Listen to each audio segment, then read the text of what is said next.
And I also noticed an excellent idea to have children starting to learn to code. This is something we actually struggle with in countries like the United Kingdom, Holland and other places. And I certainly hope I can learn from you about these topics. So here's some boring information about me. I won't get into too much detail. Basically, I work inside Java and the Java community an awful lot. And I run a small startup in Shoreditch in the United Kingdom. And this is why I have a hat and a beard and headphones, because all cool startup hipsters need to have those in order to succeed. It's a fashion thing. If you are actually ever interested in working on Java itself, so Java is completely open source, anybody can contribute. There are two URLs you can go to. The top one is to work on Java, the language and the platform itself. The bottom one is for working on Java EE, so Java Enterprise Edition. So if you're looking to make a name for yourself or add that little extra project on your CV, because it never hurts to say, I actually work on Java itself when you go in for a Java interview, then give that a go. But I'm actually going to talk about highly effective teams. I have seen and worked in some of the best technical teams in the world, including at Google and Apple and Microsoft and Twitter. And I've seen lots of horrible teams. Teams where people yell at each other. People where they almost put the knife in each other's back. And teams where software just never seems to get released and everybody is very unhappy. This is a highly effective team. Do people know who these guys are? Do you still own the DVD box set? Yes. This is why I like being at a geek conference. It's fantastic. So, the Teenage Mutant Ninja Turtles were a highly effective team for many, many reasons. They had a common culture. They had shared goals. Those goals were measurable and they were time dependent, so they always had 25 minutes to win. Oh, thank you. So I'm going to cover 9 habits of highly effective teams, and you will probably only walk away with 3 of them, because it's a well-known fact that if you're in an afternoon talk at a conference and you're starting to get a bit sleepy in the comfortable seats, you can only learn 3 things from the speaker. I'm going to give you 9. You can take which ones you like. So a whole variety of topics here, if reading English is a strong suit of yours. I'll go into each one in detail so you can pretty much ignore this. And the first one is going to be about audience participation. The most important thing in a very good technical team is social interaction. It is far more important than everybody's individual ability to write code or to do technical architecture. And the reason is because humans, that's all of us, we are bred to be very tribal creatures. We all come from schools, villages, sport teams, companies, organizations, and we identify very strongly with those. Now in England, where I currently am, the game of football is very popular, and the tribes of each football team are very strong. And I'm also aware here in Istanbul that you have Besiktas and Galatasaray, who aren't always on the most friendly of terms with each other, to put it mildly. So I'm going to run a little social experiment here. I would like everybody here to please stand up. Please stand up. And on the count of 3, I want you to yell Turkey as loudly as you can. Okay?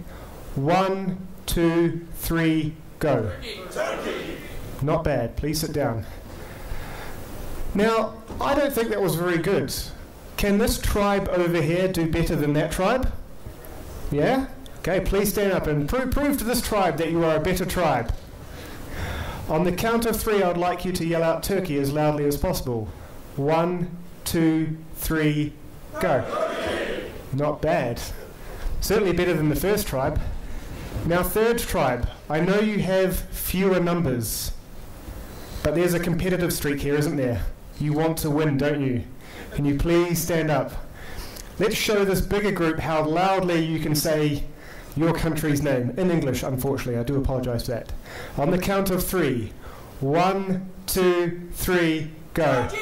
Yeah, brilliant at the front. He really wants to win. Now, the interesting thing was that 1 minute ago, you were probably all friends. Or at least you got on well. And within 10 seconds, I had you fighting each other over yelling out a name. Interesting, isn't it? And people really enjoy that, and people really identify with a group, no matter how temporary, that they bond together. And if you get this right in your technical team, it is the foundation for everything else. If you get it wrong, then your team, no matter which tools you use, no matter how many training courses you go on, no matter what programming language you pick, your team will be doomed to fail. So I'm going to give you some practical tips. Just ignore that slide, that's just what I covered, basically. The key thing to a technical team that has good social communication is that it is constant. At JClarity, we use a tool called Slack. And it's a little bit like HipChat. When we changed to using Slack and everybody stopped using email as a primary form of communication, our team was so much more efficient, well over 100% more efficient. Okay. Those constant small bits of communication you have with your colleagues, both formal and informal, trigger ideas in that brain of yours, even if you haven't had coffee yet. And it's those little ideas and those little social interactions which stops really horrible problems from happening. Because if you hear that Ahmed over in the corner is just about to take down that Mongo instance, and you realize you've taken down the other Mongo instance, and he is about to destroy production for the whole day, you can yell, "Stop! Please, Ahmed, do not do that." I have famously taken down the entire New Zealand Stock Exchange for 30 seconds, costing my country at the time 7 million New Zealand dollars. About 3 to 4 million Turkish lira, I think. If only I had communicated with my team that I was going to turn off that server. It's very key that these communications are shared with everybody. So a lot of technical teams, a lot of organizations I see get split up into QA, front-end developers, mobile developers, so on and so forth. It's good to have your own private channel just for that group, because you do have some very specialized topics you need to talk about. But in order for the team and the organization to work as a whole, you need to be aware of what other people are doing. So you need to have broader channels, and don't just ignore what's happening in QA or even in sales or even in support. All these things are actually very important to you. Does anybody here work for a company larger than 150 people? It kind of sucks, doesn't it? Yeah. There's a special reason for that. Dunbar's number, which is 150, is roughly the average number that a human can hold social interactions in their head. So if you think of all of your friends, close family, and acquaintances that you get on with well, that number will be usually between 120 and 200, averaging around the 150 mark. If you don't believe me, check your Facebook and just see how many Facebook friends you have. For most of you, it will be about 120 to 150, I guarantee it. When you grow beyond that size as a social organization, the natural social tribal community feel that people have for each other starts to break down, because in our brains we just can't hold on to a larger set of people. So Google, as an example, quite famously, I think now 2 or 3 years ago, restructured itself internally to make sure that all of its internal organizations were no bigger than 150 people, for this very reason. Because beforehand they were really struggling to get out good products. Their teams were too big. I'll ignore that. Go on to the next point. Number 2, a technical team needs to have strong leadership. And that's right from the most junior person all the way through to whoever the team lead or the project manager is, all the way through to the CTO, the CEO, and so forth. Now I've got a strange picture up here for Turkey. How many of you know what the game rugby is? A few of you. Okay, a lot of you. Good. This is Richie McCaw, the captain of the All Blacks, New Zealand's World Championship winning rugby team. Now I normally like to use this because I'm normally talking to an Australian audience who we're a little bit tribal against, and I like to tell them that we keep winning the World Cup. The All Blacks in international sport have the highest percentage win record across all international sports. So if you think about in football how countries like Brazil have dominated, in basketball how the USA has dominated, so on and so forth, New Zealand in a highly competitive international arena has the highest win percentage out of everyone. And most sports psychologists and commentators say it's because New Zealand produces great captains like Richie McCaw, a great leader. But that's not really the truth. The truth is in how New Zealand rugby teams actually set up their leadership structure. And the way they do it is that every single player on the field, all 15 of them, is the leader at the time they receive the ball. So when they get the ball, they are the person who has the complete authority to either pass it, kick it, run with it. They will tell the rest of the team exactly where to stand, where to go, what to do.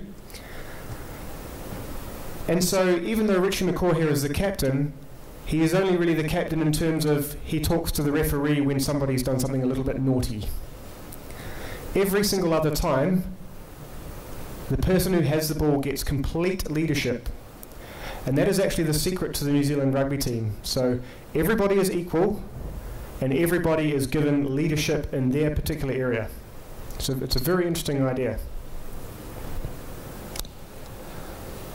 This is another way of looking at it. If you or your teammates are not leading a piece of work, or you're not following a leader, then please just get out of the way. I like to use this phrase for middle management or project managers. They tend to get in the way a lot. They mean well, but they like to do things like, let's have a 2-hour meeting about this topic. Who here likes 2-hour meetings? Nobody. Good. There's not a secret project manager in the room. That's good. Sometimes there are. So leadership is throughout the whole organization, throughout the whole team. When you hire your new junior developers or your graduates, make sure you give them leadership right from day one. If you ask them to develop a single Java class or a single Android screen, say, you are in charge. You are the leader of this piece of work. We will advise you, we will help you, but the final decisions are yours. And that way you will bring up the capability of everybody in the team. And as a team is only as good as its weakest member, you will quickly bring up that junior person to the rest of the level of yourselves. Or you end up working for this guy. I don't know if you've seen the movie. Next point, we'll talk about empowerment versus control. So who here works in a flat team structure? So maybe everybody is equal and maybe one scrum master or a technical lead. Very small amount.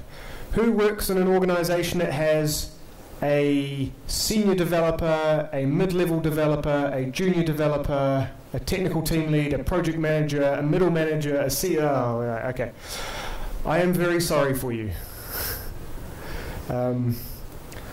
Organizations that are structured with a very large hierarchy, like Oracle and others I can name, they're very inefficient because communication tends to happen in a sort of Chinese whispers style. So by the time the message comes from somebody at the top to the bottom, or from the bottom to the top, the message is completely lost in translation. Especially in an international organization, where somebody has to translate from, say, Turkish to English, English to Japanese, Japanese back to Australian English, which is a different type of English, trust me. gets very confusing. The bottom point is also very important. When you have hierarchies, and the only career path that people have is to climb up the hierarchy, people get promoted to the wrong job. So when you're a senior developer and your company says, we're going to promote you to be a project manager, who here is happy if they get to be promoted to a project manager? Only one person. He's born management. He's going to be a future CEO one day, that man. Brilliant. And so you have an engineer, someone who is good at programming, now all of a sudden trying to lead a team of people. A completely different skill set, right?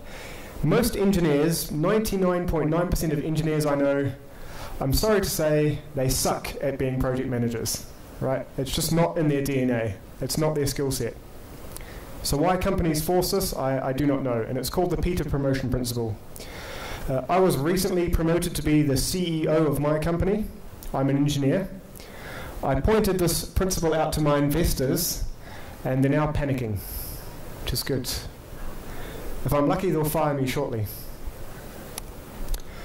Practically speaking, instead of having these large hierarchies, what you need to do is you need to give the power back to the individual people doing the real work.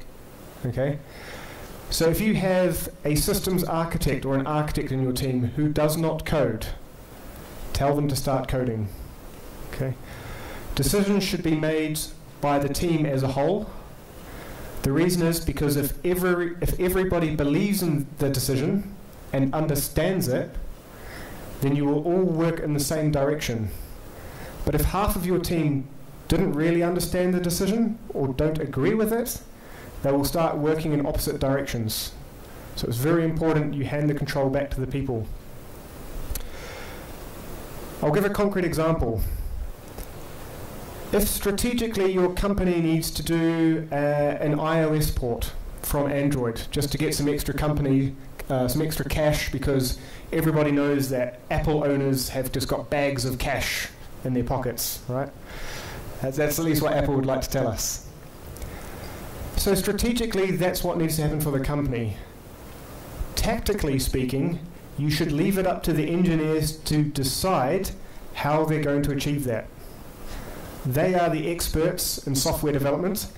They are the ones who can go away and do the proper research on whether they use Cordova or PhoneGap or write it natively. As a project manager or as an executive, you just shouldn't care how it gets done as long as it meets the strategic need for the company. So I would apply that idea to your smaller teams as well. Another philosophy I have, I am the stupidest person in my company by a long way. Okay? Everybody I hire in my company is either a better engineer than I am, is better at sales than I am, is better at marketing than I am, and all I do is make sure that I remove all of the barriers out of the way so they can focus 100% on their job. Some people are very scared of doing this because they think if they hire someone smarter than them, then they will be out of a job. The opposite is actually true. In any half-decent organization, if you are responsible for hiring smart and effective people, your bosses will reward you. Absolutely. You will get pay rises or you will get promoted and so forth. It's very hard to find good talent out in the world, so it's a specialist skill. So skip that one. Shared goals. So a team has to have shared goals. And those goals need to be specific. So not just saying, oh, we're going to port our Android app to iOS. Something a little bit more detailed than that. Measurable. Who here delivers software to production once a week? How about once a month? Ooh, once every 3 months. Yeah. Have we got anyone any 6 months? Yearly? Oh, not too bad. Okay. They have to be attainable. You can't ask a team of 2 people to write an Android app and finish it in a week if it is going to be of any decent quality. Relevant and time-bound. So you want to split up your goals into half a day, 1 day, or at the absolute worst, 1 week tasks. And the reason why you need to have shared goals is because everybody has these private goals. And this is the scary thing about working in a team. Almost none of you are working at your organization or in your team for the same reasons. I, for example, am the founder of my particular business, so I have both a financial incentive to work very hard for my company, and I just have this huge passion for Java. So I absolutely love Java and Java technology. That's what makes me go to work every day. I might have a colleague, Alice, who has 2 small children, and her focus is definitely on doing a good job, but she also wants to be home every day at 5 o'clock so she can spend quality time with her family, and that's very important, and it should be important. But her primary goal for working at a company is different to, say, mine. Okay. Then Mohammed might be a brand new graduate from a university, and he wants to start his career in software development and become famous. He wants to write blog posts, a book maybe. Maybe he wants to speak on the conference circuit. That's his major drive for joining a team. So you've got all these different people working for different reasons, and unless you have shared goals, which ties everybody in together, everybody will work in different directions. Talked about that, we'll escape that. We will go on to some respect and trust. Does anybody recognise this scene? Yeah, good old Julius Caesar. So that is a developer talking to one of the testers. The tester has just reported yet another bug, and developers had enough. So I'll just let you read this carefully. I hope I should have translated it for you actually, so I do apologize for that. The point I'm trying to make with this particular quote, it's a very famous one from one of the early American presidents in the USA when they founded the United States, is that we have a problem in the technology industry. We have this belief that respect should be earned. Right, we have this idea that it's a meritocracy, and therefore once somebody does some good work, we will give them some respect and we will trust them. This actually blocks your team from moving forwards. Okay? I see lots of teams where the most junior person is not allowed to write code until they've done 6 months of testing first, and only then will we trust them enough to write a single line of code. We won't allow any of our developers to have access to production because we don't trust those developers. They might break something. How many of you have got access to production here? Okay, about a quarter. That's what I thought. Interesting. So I say flip it on its head. When somebody joins your team for the first time, give them full access to everything. Trust them right from the beginning. Give them the respect from the beginning, and they will return that in kind, and they will be far more effective from day one. If they then do something stupid, educate them, tell them off, and if they do it a second time, remove their commit privileges, take them away from production, etc. So instead of giving, take away. So when I was 18 years old, I had production access to the New Zealand Stock Exchange, and I happily ran that for about 2 years until I made that one fatal mistake because I got lazy. Then they took my privileges away.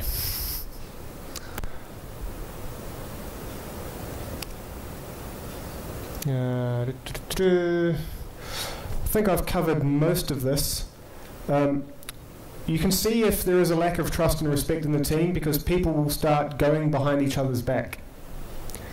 People will start doing things like committing code only on their private branch in GitHub, and then they'll merge it in with the rest of the team after 2 or 3 weeks. If you start to see behavior like that, there is definitely a trust and support and communication issue in your team. You need to jump on it quickly.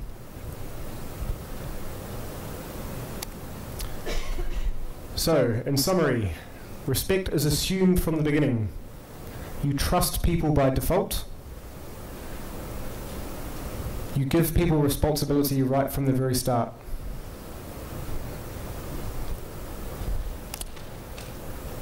This particular team fails at the World Cup every 4 years because of a lack of respect and trust. Every 4 years you can read the archive of the Dutch newspapers that there was some sort of fight in the dressing room or on the training pitch between players or between players and coaches because such and such a player from the very expensive Premier League team in England was disrespectful to the poor, hard-working second division Dutch football player, or something along those lines. In theory, the Netherlands, or Holland, should have won the World Cup by now, at least once, right? Individually, they have some of the most talented players in the world behind Brazil. Yet, as a team, they can never get it working. In Turkey, you have the wonderful Turkish dervishes, the dancers, one of the most amazing things I've seen in my life. It's a wonderful piece of Turkish culture. England has this. People put little bells on their knees and they dance around and they click sticks together. It's a very unusual culture. And every year there's a big festival and about 40,000 of them get together and do this. It's very strange. The world is a strange place. So I'm going to talk a little bit about culture. People think in technical teams that culture is either a motivational poster up on the wall, or it's the ping pong table, or the cool bean bags, or it's the video game machine, that sort of thing. That's very dangerous to have as your culture. Okay? It's actually a very isolating thing to do. As soon as, for example, say, someone in their mid-40s comes in and is a dedicated family person and is not really into video games or the ping pong table and these sorts of young fun things that companies like Google and Twitter like to have, you've instantly isolated that person out of your team forever, right? And that's a very, very bad thing to do as a team overall. So culture should not be about those things.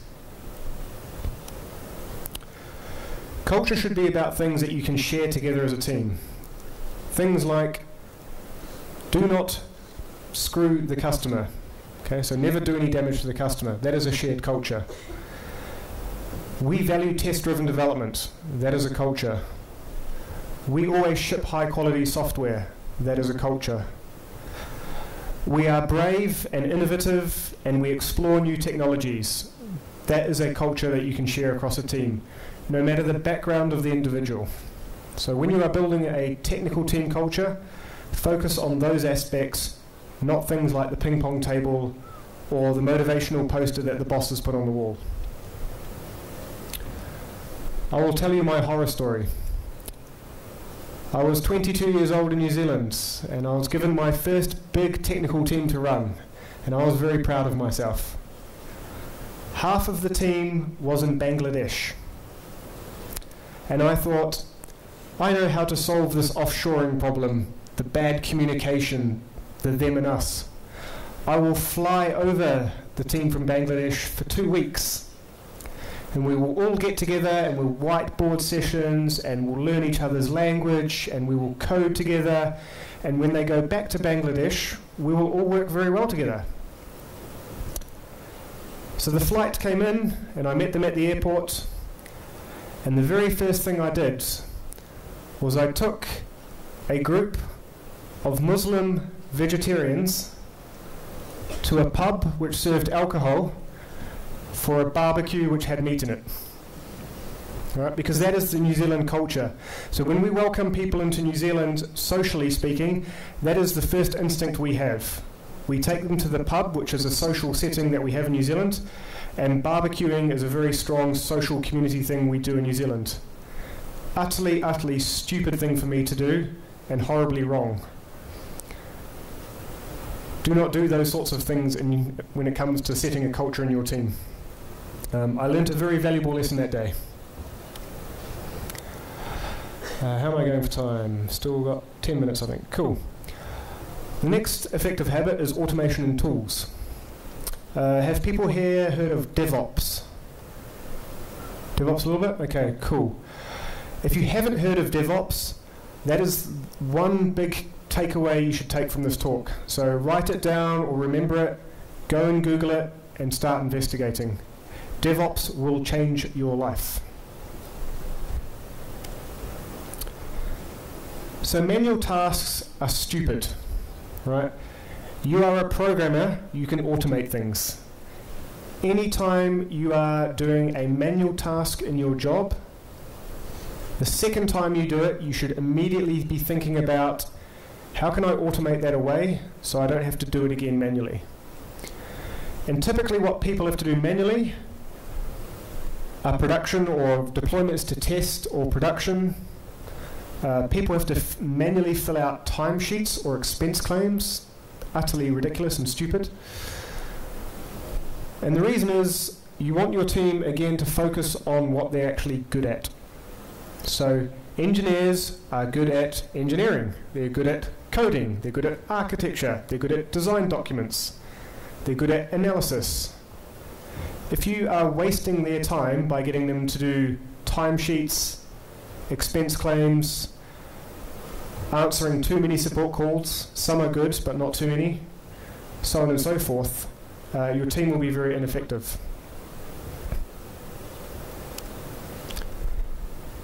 There is a long list of technologies there that you can use in what we call DevOps. So DevOps is all about the automated rollout of all of your servers and your infrastructure and your sort of architecture, as well as automating the rollout of your application itself. So at JClarity, my company that I run, we have 1.5 full-time engineers. That's it. We have 2 products, one which is a desktop tool, the other one which is a software as a service. And we can manage this entire infrastructure because we have automated absolutely everything. So when I go to do a release, and I can release at any time of the day, every day, there is a single button on the website that says go release. I click the button and it's done. That's it. If I want to set up a new demo environment for a customer, there is a button on our website which says create me a new demo environment. I click it and it's done. Behind the scenes there are a lot of scripts using Puppet, Chef, so on and so forth, but the time you spend doing it up front is well worth it. We use as well third-party SaaS services for the rest of our business. So we use Expensify for expenses, we use TripIt for travel, so on and so forth. So we don't have any internal administration tools or administration staff. Nobody fills out spreadsheets or timesheets or any of that sort of wasted activity. Quick story here. I once worked for a law firm where they mandated I had to write down every 6 minutes what I was doing. It took me 36 minutes every day to fill in the timesheets for every 6 minutes. And I was charging them by the hour. It's quite silly. Number 8. Who here is married? You will recognize this photo. This is good. Very good teams actually encourage a lot of debate, and there's a subtle difference between argument and debate. Debating is a very structured way of holding a conversation that has some desirable outcomes. Arguing tends to be very emotional and tends to lead to people just shouting at each other, which is not very productive. So a lot of people fear conflict, and there are a lot of cultures where 2 people arguing is seen as a very bad thing. Especially if you work with cultures in Southeast Asia, such as Thailand, partly even Japan, China, countries like that. There's this idea of saving face. So when somebody challenges you, you always deflect. You never say no, you always say maybe. things like this. So you have to be very careful and aware of these cultures. So the way we debate is we make sure that there is a very strict rule that nobody is allowed to shout over the other person. If you see your team members doing this, just start using the speaking stick. So whoever holds the speaking stick is allowed to speak, and when they hand the speaking stick over to somebody else, then the next person is allowed to speak.